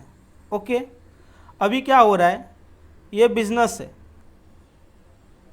अब ये बिजनेस इनको बोल रहा है कि तुम मेरे को कॉन्ट्रैक्टिंग की सर्विस प्रोवाइड करोगे क्या, ठीक है। और ये क्या कर रहे हैं, अभी जो भी कॉन्ट्रैक्ट समझ लीजिए फूड का कॉन्ट्रैक्ट है, तो फूड का कॉन्ट्रैक्ट है। अभी ये अन्नपूर्णा क्या बोल रहा है, हाँ मैं करूंगा ना। और ये क्या कर रहे हैं, ये समझ लीजिए कॉन्ट्रैक्टर भी है। अभी ये कॉन्ट्रैक्टर ये हुआ ना, क्योंकि बिजनेस और अन्नपूर्णा के बीच में जो कॉन्ट्रैक्ट हुआ तो कॉन्ट्रैक्टर है। अब ये क्या बोल रहे हैं, अन्नपूर्णा फिर से कॉन्ट्रैक्ट कर रहे हैं कॉन्ट्रैक्टर बी से कि तू वो बिजनेस को सप्लाई कर दे। ओके, क्या बोला जा रहा है, सब कॉन्ट्रैक्टर सप्लाइड, ये जो बी है ना उसके बारे में बात कर रहा है कि subcontractor supply food item like ice cream, North Indian meal, South Indian meal and so on Annapurna caterings, ठीक है। Subcontractor raise an invoice to the Annapurna catering for the supply of outdoor catering services 2 lakh का plus 18% GST. तो देखो इधर ये 2 लाख का bill किया और 18% जीएसटी। और देखो अन्नपूर्णा क्या बोलता है, Annapurna catering supplied outdoor catering to its customer for 2,10,000 और यहाँ पे ये 2,10,000 का बिल चार्ज कर रहा है और उस पर भी 18% जीएसटी लगा रहा है। Find the net GST liability of Annapurna catering. Annapurna catering का नेट जीएसटी लायबिलिटी कितना है वो आप बताओ। तो सबसे पहले देखो अन्नपूर्णा कैटरिंग का आउटवर्ड सप्लाई क्या है। तो आउटवर्ड सप्लाई की अगर जो मैं बात करूं तो जो यहां पे है ये आउटवर्ड सप्लाई है। आउटवर्ड सप्लाई उसने कितने का किया है, 2,10,000 का। और वो आउटवर्ड सप्लाई के लिए उसने इनवर्ड सप्लाई कितने का किया है, तो इनवर्ड सप्लाई उसने 2 लाख का किया है। तो देखो 2 लाख पे उसको आईटीसी मिलना चाहिए, मिलेगा या नहीं मिलेगा, section 17 subsection 5 clause B को देखना पड़ेगा। तो क्योंकि ये क्या कर रहा है, सब कॉन्ट्रैक्टिंग की सर्विस ले रहा है, तो जो ये वाला उसका जो इनपुट पे जीएसटी चार्ज हुआ है ना अन्नपूर्णा के लिए 18% पे, उसका उसको क्रेडिट मिल जाएगा। जब ये 2,10,000 पे टैक्स भरेगा तो देखो इसका आईटीसी कैसे कैलकुलेट किया जाएगा या टैक्स लायबिलिटी कैसे कैलकुलेट किया जाएगा। तो देखो GST on the outward supply, तो देखो 2,10,000 का आउटवर्ड सप्लाई है उसका, उस पर 18% जीएसटी आप चार्ज करो तो कितना हो रहा है ये, तो ये हो रहा है 37,800। उसके बाद से जो इसका इनपुट सप्लाई है, ठीक है ना, जो कॉन्ट्रैक्टर बी से इसने लिया है उस पर उसको 2 लाख पे आईटीसी भी मिल जाएगा। तो देखो तो 2 लाख पे 18% तो 36,000 आईटीसी मिल गया। तो नेट जीएसटी लायबिलिटी कितना आया, 1,18,000 आया। ओके, अभी देखो इसके बाद वाला सम ये क्या बोलता है, sky limited is engage in the supply of the services of the transportation of passenger by air. Okay, ये स्काई लिमिटेड है, ठीक है, ये समझ लीजिए स्काई लिमिटेड है। लिमिटेड ये क्या करता है, पैसेंजर को एयर ट्रांसपोर्टेशन की सर्विसेज देता है। Okay, the company avail outdoor catering services of messrs Anna caterers in order to provide the food and beverages to the passenger. तो ठीक है, तो ये जो पैसेंजर थे उनको टिकट का तो पैसा इसने चार्ज किया ही किया, साथ ही साथ ये फूड का भी पैसा चार्ज करेगा। अब देखो क्या बोला जा रहा है, messrs Anna caterer raise invoice on the sky limited charging GST. तो ये जो है ना अन्ना कैटरर्स वाला, ये तो इन पे बिल रेज करेगा क्योंकि फूड तो इनको ही देता रहेगा, ये प्लेन में सप्लाई करते रहेंगे। तो अभी यहाँ पे बोल रहा है कि इसने जीएसटी चार्ज करके इनवॉइस दिया। Okay, sky limited want to avail the ITC on the outward catering services supplied by messrs Anna caterers advice. तो आप बताओ आईटीसी मिलेगा कि नहीं मिलेगा, तो इस पे आईटीसी उसको मिलेगा क्योंकि देखो ना यहाँ पे अभी एक तो टिकट का पैसा लेता रहेगा और फूड का पैसा लेता रहेगा और ये दोनों एक साथ में चीज़ें बेची जाती है normally. So because of that ये क्या हो गया, कंपोजिट सप्लाई हो गया। और कंपोजिट सप्लाई के बारे में हमने अभी क्या पढ़ा था कि in case of composite supply अपने को आईटीसी मिल जाएगा। तो बिकॉज ऑफ दैट जो यहाँ पे जीएसटी चार्ज हुआ है अन्ना के द्वारा स्काई लिमिटेड पे, उसका स्काई लिमिटेड को आईटीसी मिल जाएगा।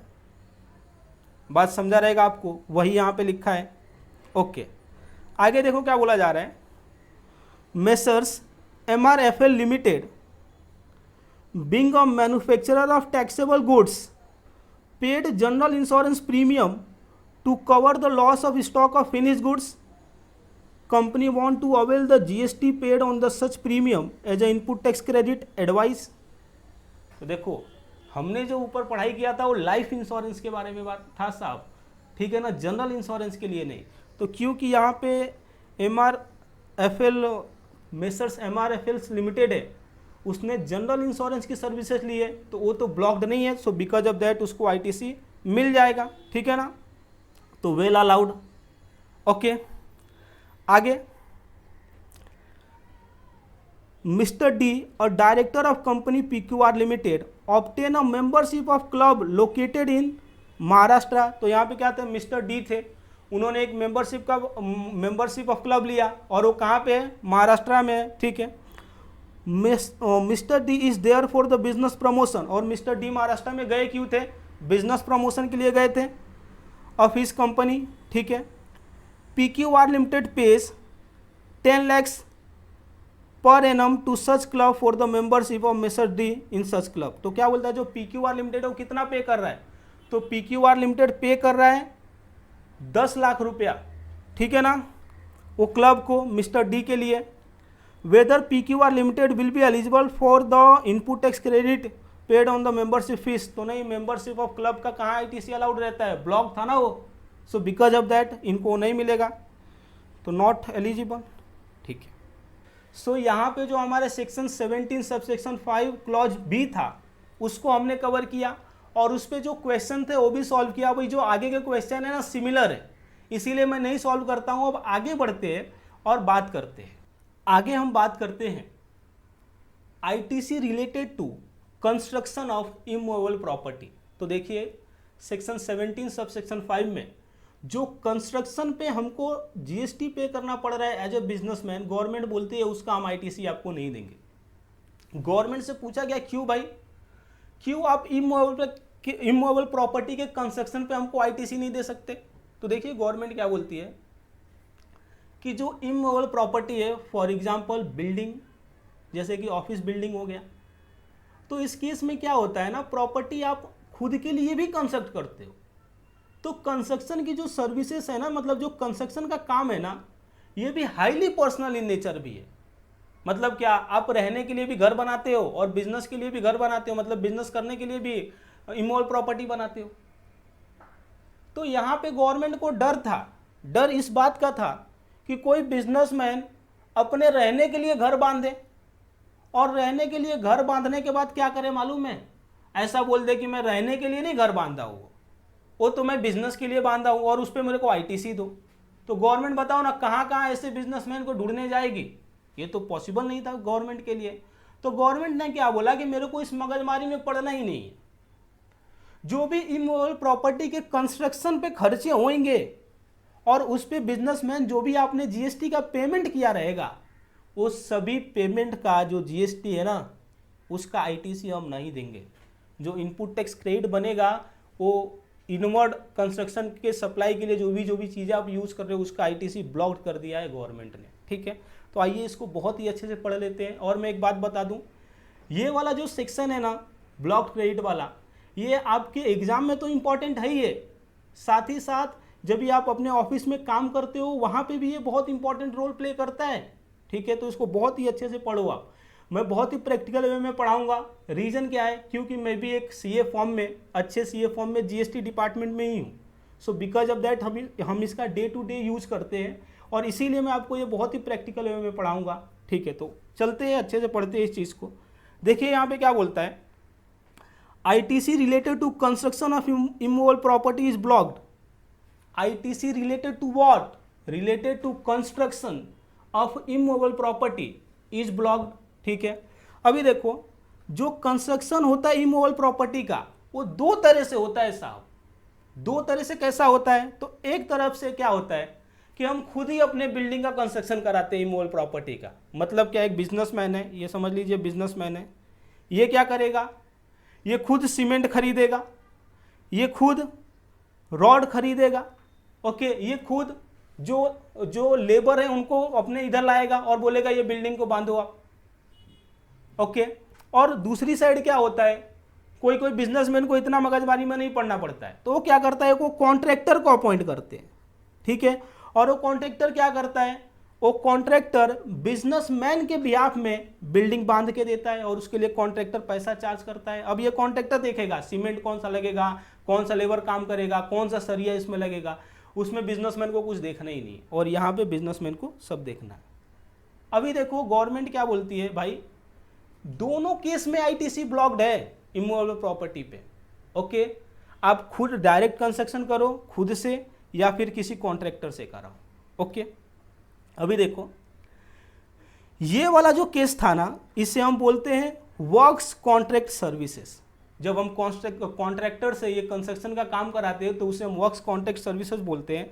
और इसका जो आईटीसी ब्लॉक्ड है वो कहाँ पे ब्लॉक्ड है, तो वो ब्लॉक्ड है सेक्शन 17 सब सेक्शन 5 क्लॉज सी में, ओके। तो यहाँ पे क्या बोला जा रहा है, when supplied for construction of immovable property other than plant and machinery, ठीक है। तो जो बिजनेस के प्लांट एंड मशीनरी है उसके कंस्ट्रक्शन को छोड़ करके आप दूसरा किसी चीज़ का कंस्ट्रक्शन कर रहे हो बिजनेस में, उसका आईटीसी ब्लॉक्ड है, ITC is blocked. For example construction of office building, आप अपने ऑफिस के लिए बिल्डिंग कंस्ट्रक्ट करा रहे हो और उस पर आपने वर्क्स कॉन्ट्रैक्टर के थ्रू करा रहे हो, तो उसका आईटीसी आपको नहीं मिलेगा, जो वर्क्स कॉन्ट्रैक्टर चार्ज करेगा आपसे पैसा वो कंस्ट्रक्शन के लिए, ठीक है।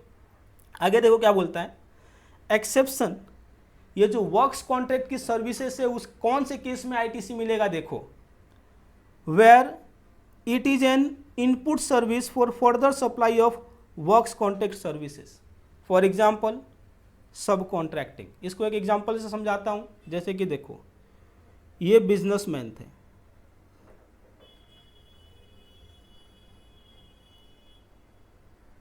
इनको बिजनेसमैन को क्या था, एक ऑफिस बिल्डिंग बनाना था। तो ऑफिस बिल्डिंग के लिए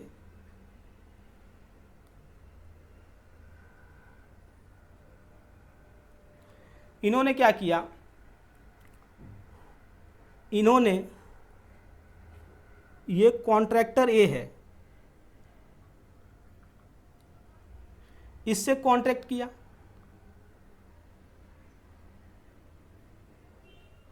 अभी ये जो कॉन्ट्रैक्टर ए है उसने खुद नहीं ये कंस्ट्रक्ट किया, कॉन्ट्रैक्टर ए ने कॉन्ट्रैक्टर बी से कॉन्ट्रैक्ट किया। अभी देखो ये कॉन्ट्रैक्टर बी है,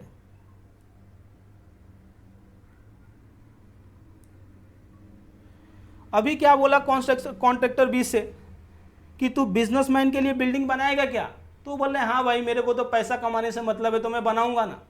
तो अभी ये जो कॉन्ट्रैक्टर बी था बिजनेसमैन के लिए बिल्डिंग बनाने लगा। अभी आप बात को समझो, बिल्डिंग बन गया, अभी कॉन्ट्रैक्टर ए किसको बिल करेगा, कॉन्ट्रैक्टर बी किसको बिल करेगा, तो कॉन्ट्रैक्टर ए को करेगा, और कॉन्ट्रैक्टर ए किसको बिल करेगा, तो बिजनेसमैन को बिल करेगा। अब देखो यहां पे जो जीएसटी पे हुआ रहेगा और जो यहां पे जीएसटी पे हुआ रहेगा, अभी जो कॉन्ट्रैक्टर ए है इसके लिए तो ये तो इनपुट हुआ, तो ये जो जीएसटी है इसका कॉन्ट्रैक्टर ए को क्रेडिट मिल जाएगा, ये बात कर रहा है। तो एक्सेप्शन को एक बार मैं फिर से पढ़ देता हूं, where it is an input services for further supply of work contract services. तो जब फर्दर सप्लाई करते हो वर्क्स कॉन्ट्रैक्ट सर्विसेज का, देन इन दैट केस आपको आईटीसी मिल जाएगा। समझे बात को, ओके। अभी देखो section 17 subsection 5 clause D किसके बारे में बात करता है मालूम है, जब आप ये डायरेक्ट कंस्ट्रक्शन करते हो ना उसके बारे में बात करता है। तो देखो ये सेक्शन क्या बोल रहा है, goods and services for construction of immovable property. Businessman खुद से ही बिल्डिंग बांध रहा है तो वहां पे जो खर्चे करेगा और उस पर जो जीएसटी पे करेगा उसका भी आईटीसी नहीं मिलेगा उसको। तो देखो क्या बोला जा रहा है, goods and services received by taxable person for construction of immovable property other than plant and machinery तो उसका भी आईटीसी ब्लॉक्ड है। फॉर एग्जाम्पल उसने सीमेंट खरीदा, फॉर एग्जाम्पल उसने ब्रिक्स खरीदा, फॉर एग्जाम्पल उसने कंस्ट्रक्शन की सर्विसेज ली। समझे ना कि कैसे एक आर्किटेक्ट को बुलाया और उसके खर्चा कराया, तो उस सब का आईटीसी नहीं मिलेगा इसको। अभी देखो जो हमने ये दोनों पढ़ा, दोनों सिचुएशन पढ़ा, इसके रिलेवेंट अपने को कुछ डेफिनेशन आने चाहिए। सबसे पहली बात, यहाँ पे जो कंस्ट्रक्शन है उसका मतलब क्या, तो देखो कंस्ट्रक्शन इंक्लूड, मतलब कंस्ट्रक्शन में जो कंस्ट्रक्शन है वो तो रहेगा ही रहेगा, साथ ही साथ ये जो 5 चीजें हैं ना ये भी इंक्लूड हो जाएंगी। रिकंस्ट्रक्शन, दूसरा रिनोवेशन, बिल्डिंग थोड़ी पुरानी हो गई है तो अभी क्या कर रहे हैं हम, उसको रिनोवेट कर रहे हैं, तो वो भी यहां पे कवर होगा। देन हम बिल्डिंग में कुछ एडिशन कर रहे हैं, ठीक है ना, एडिशनल फ्लोर बना रहे हैं, ओके, ये भी यहां पे आएगा। अल्टरेशन, चेंजेस कर रहे हैं, एक घर था और उसको बीच में से तोड़ रहे हैं, उसमें दीवार खड़ा कर रहे हैं, तो ये भी यहां पे आ जाएगा, ओके। रिपेयर, तो ये जो भी चीजें पे आपने खर्चा किया और जीएसटी चार्ज किया, जीएसटी पे किया है सामने, वो सभी जीएसटी का आपको क्रेडिट नहीं मिलेगा। टू द एक्सटेंट, ये बड़ा ही इंपॉर्टेंट है साहब, to the extent capitalized in the said immovable property, मतलब क्या, ये जो आपका रिकंस्ट्रक्शन है, रिनोवेशन है, अल्टरेशन है, एडिशन है, रिपेयर है, इस पे जो आईटीसी आपने पे किया उसका आपको क्रेडिट नहीं मिलेगा। लेकिन कब, जब ये खर्चों को आपने आपके बिल्डिंग में कैपिटलाइज कर दिया, उसके कॉस्ट में ऐड कर दिया और फिर आप बाद में डेप्रिसिएशन चार्ज करोगे उस पर, तो ही ऐसा होएगा, ठीक है। तो देखो आगे मैंने वही लिखा है, हेंस फॉर कंस्ट्रक्शन, कि ये कंस्ट्रक्शन है जीएसटी लॉ में, उसके लिए कैपिटलाइजेशन मस्ट है, ठीक है। देयरफॉर हम ऐसा भी बोल सकते हैं कि जो एबव मेंशन एक्सपेंसेस है, अगर जो कैपिटलाइज हुआ है, कैपिटलाइज मतलब added to the cost of asset, then जो कंस्ट्रक्शन का डेफिनेशन है उसमें ये इंक्लूड होगा, और बिकॉज ऑफ दैट आईटीसी इसका ब्लॉक्ड होगा, क्योंकि कंस्ट्रक्शन पे आईटीसी नहीं मिलता है। दूसरी साइड अगर जो ऊपर के एक्सपेंसेस है, एडिशन हो गया, अल्टरेशन हो गया, रिनोवेशन हो गया, रिपेयर हो गया, अगर जो वो जो खर्चे हो रहे हैं आप उसको एक्सपेंस आउट कर दे रहे हो प्रॉफिट एंड लॉस में, बिल्डिंग के कॉस्ट में नहीं ऐड कर रहे हो, इमूवेबल प्रॉपर्टी के कॉस्ट में नहीं ऐड कर रहे हो, देन इन दैट केस वो कंस्ट्रक्शन के मीनिंग में कवर नहीं होता है, एंड बिकॉज ऑफ दैट यहाँ पे जो आईटीसी है वो ब्लॉक्ड नहीं है, आपको आईटीसी मिल जाएगा, ओके। तो कंस्ट्रक्शन का मीनिंग हमने क्या देखा, तो देखो कंस्ट्रक्शन में इंक्लूड होगा reconstruction, renovation, alteration, addition, repair, to the extent capitalize in the books of account, मतलब क्या, अगर जो आईटीसी आपको नहीं लेना है तो वहां पे कैपिटलाइजेशन इज मस्ट है, ओके।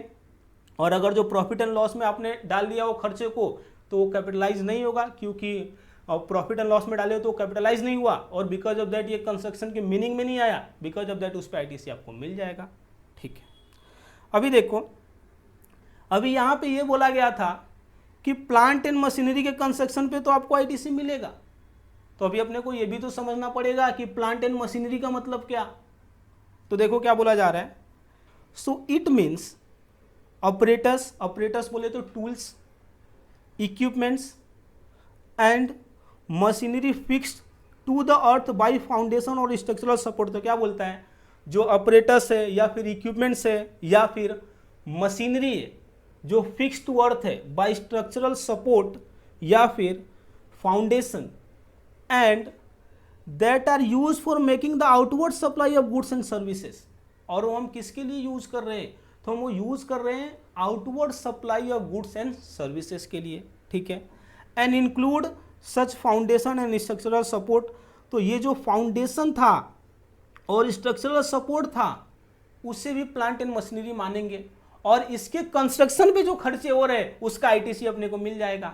लेकिन प्लांट एंड मशीनरी में क्या क्या चीजें इंक्लूड नहीं होंगी, मतलब क्या क्या क्या ऐसी चीजें हैं जिसपे आईटीसी ब्लॉक्ड रहेगा, प्लांट एंड मशीनरी में नहीं इंक्लूड होगी, मतलब आईटीसी ब्लॉक्ड होगा उसके कंस्ट्रक्शन पे। देखो क्या बोलता है, लैंड, बिल्डिंग और एनी अदर सिविल स्ट्रक्चर, तो लैंड है, बिल्डिंग है या फिर कोई और सिविल स्ट्रक्चर है उस पे, उसके बाद से टेलीकम्युनिकेशन टावर या फिर pipeline laid outside the factory premises, वो पाइपलाइन जो आउटसाइड द फैक्ट्री प्रीमाइसेस लगी हुई है उस पे भी आपको आईटीसी नहीं मिलेगा।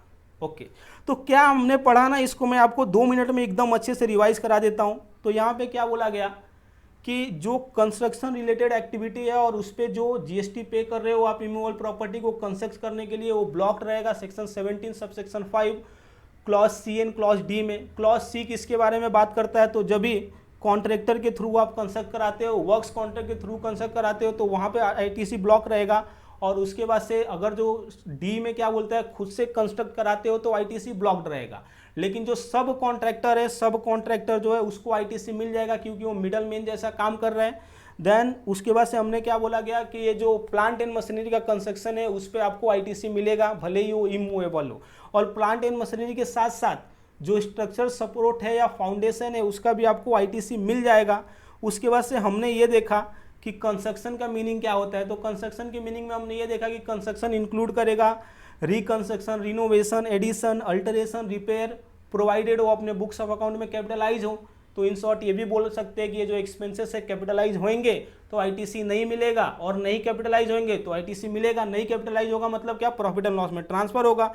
उसके बाद से हमने प्लांट एंड मशीनरी के बारे में बात किया, तो प्लांट एंड मशीनरी क्या, ऑपरेटर्स, इक्विपमेंट और machinery fix to the earth by structural support और फाउंडेशन, जो हमारे बिजनेस में यूज हो रहा है, और जो स्ट्रक्चर और फाउंडेशन है उसको भी यहाँ पे इंक्लूड किया जाएगा। लेकिन एक्सक्लूड यहाँ पे क्या किया जाता है, लैंड को, बिल्डिंग को और एनी सिविल स्ट्रक्चर को एक्सक्लूड किया जाएगा। उसके बाद से टेलीकम्युनिकेशन को एक्सक्लूड किया जाएगा कि टेलीकम्युनिकेशन टावर, और तीसरा pipeline laid outside the factory premises exclude किया जाएगा। मतलब क्या, इस पे जो आप जीएसटी पे कर रहे हो इसका क्रेडिट आपको नहीं मिलेगा।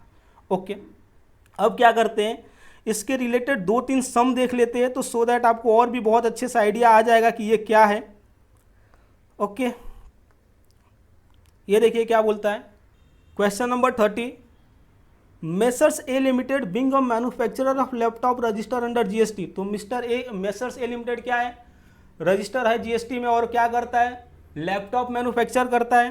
ठीक है, आगे क्या बोलता है, messrs A limited appoint messrs B limited for construction of the factory building in the factory premises. So जो मेसर्स बी लिमिटेड है ना, उसको मेसर्स ए लिमिटेड ने अपॉइंट किया कि भाई तू मेरे लिए ना एक इमूवेबल प्रॉपर्टी कंस्ट्रक्ट करके दे, और वो इमूवेबल प्रॉपर्टी क्या है, फैक्ट्री प्रीमाइसेस है। ठीक है, और जो इसके लिए कॉन्ट्रैक्ट प्राइस डिसाइड हुआ, वो डिसाइड हुआ 120 lakh plus 18% GST. Messrs B limited supply cement, steel and labour while executing the contract. ठीक है, तो जो मिस्टर बी लिमिटेड उसने क्या किया है, सप्लाई किया है किस चीज़ का, सीमेंट का, स्टील का एंड लेबर का, while executing the contract. Whether mister A limited is eligible to avail the input tax credit on such works contract services, तो नहीं मिलेगा ना, ये प्लांट एंड मशीनरी थोड़े ना है। सो बिकॉज ऑफ दैट यहाँ पे क्या बोला जा रहा है, आईटीसी इनको नहीं मिलेगा, नॉट एलिजिबल। समझे बात को। ओके, अगला क्वेश्चन क्या बोलता है कि messrs Bharti Airtel limited purchase antenna, okay, towers and the part thereof by paying GST. ठीक है, company also received the works contract services from Messrs B for its installation by paying the GST thereon. Finally, the tower and the part thereof are fastened and are fixed to the earth, and after their erection become the immovable. Find the eligibility of the input tax credit to Messrs Bharti Airtel Limited. तो देखो हमने क्या देखा था कि जो telecommunication tower है और उसका पार्ट भी तो वही होगा, तो यहाँ पे आईटीसी नहीं मिलेगा उनको। ओके, एंटीना के बारे में नहीं बात किया गया था, तो इसका आईटीसी इनको मिल जाएगा। ओके, उसके बाद से क्या बोला जा रहा है, ये जो वर्क्स कॉन्ट्रैक्ट सर्विसेज है ये आप किसके लिए लिए हो, वो टावर के लिए तो लिए हो, टेलीकम्युनिकेशन टावर, तो इस पर भी आपको जीएसटी नहीं मिलेगा। तो देखो यही यहाँ पे बोला रहेगा, GST paid on the work contract services, ITC not allowed. GST paid on antenna, ITC allowed as ITC. GST paid on the purchase of tower and the part thereof, ITC not allowed. क्यों ऐसा? क्योंकि ये plant and machinery नहीं है। ठीक है, तो ये भी आपको बहुत अच्छे से समझ में आया रहेगा। अब आगे बढ़ते हैं और जो इसमें बचे हुए प्रोविजंस हैं उसको भी पढ़ लेते हैं। ओके, सो देखो,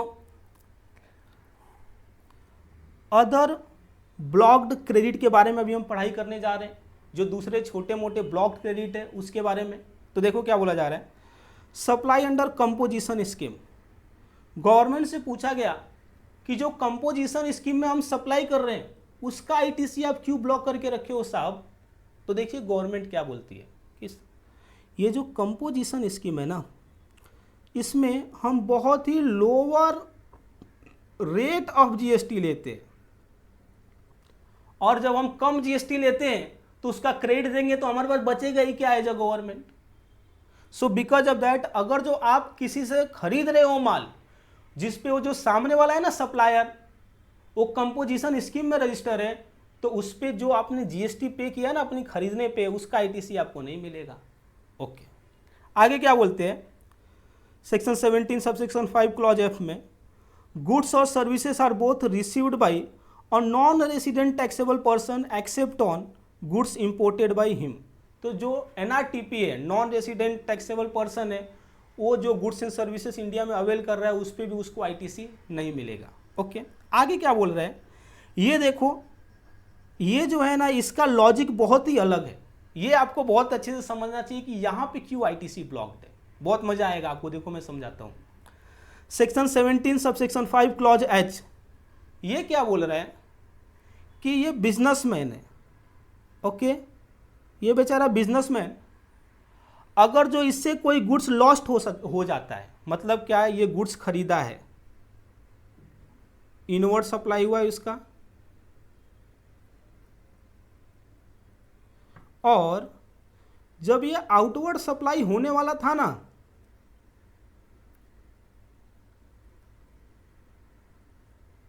तो ये क्या हुआ, आउटवर्ड सप्लाई तो हुआ ही नहीं बेचारे का, और गुड्स लॉस्ट हो गया।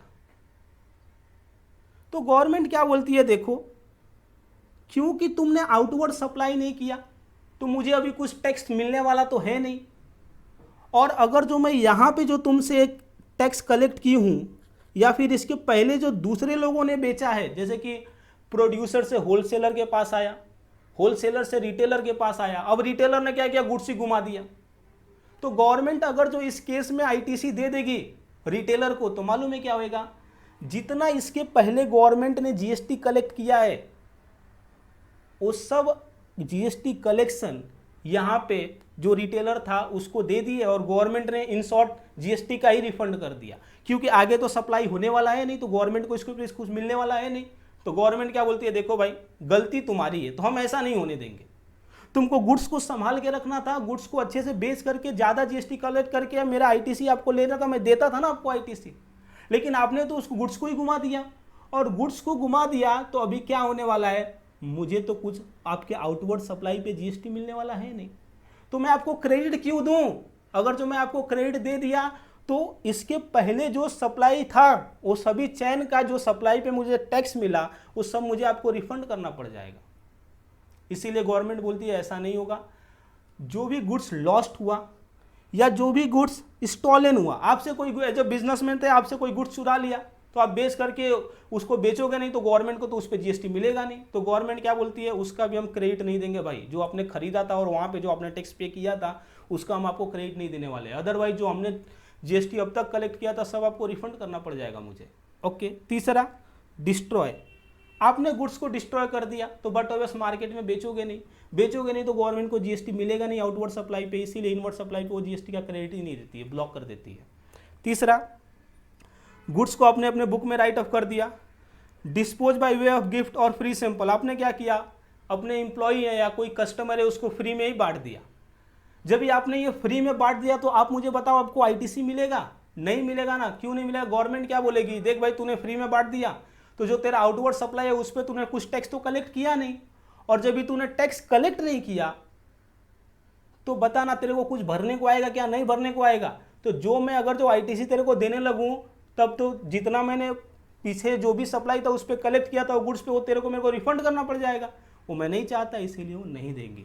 इसीलिए एक बात याद रखो, जो भी गुड्स लॉस्ट हो जाते हैं, डिस्ट्रॉय हो जाते हैं, या फिर चोरी हो जाते हैं, या फिर राइट ऑफ हम अपने बुक्स में कर देते हैं, या अपने हम कस्टमर को फ्री में बांट देते हैं, या एम्प्लॉय को दे देते हैं, उस पर गवर्नमेंट हमको ITC नहीं देती है। ओके, अभी देखो अगला भी क्या है, section 17 subsection 5 clause I, ITC for the tax paid in accordance with the provision the following section is blocked. तो देखो ये यहाँ पे क्या बोला जा रहा है, गवर्नमेंट से ना बिजनेसमैन ने क्या किया था, टैक्स की चोरी किया था। अब फिर क्या हुआ, गवर्नमेंट ने उनको पकड़ लिया, और अभी जो गवर्नमेंट का ऑफिसर है उनसे टैक्स भरवा रहे, GST भरवा रहे।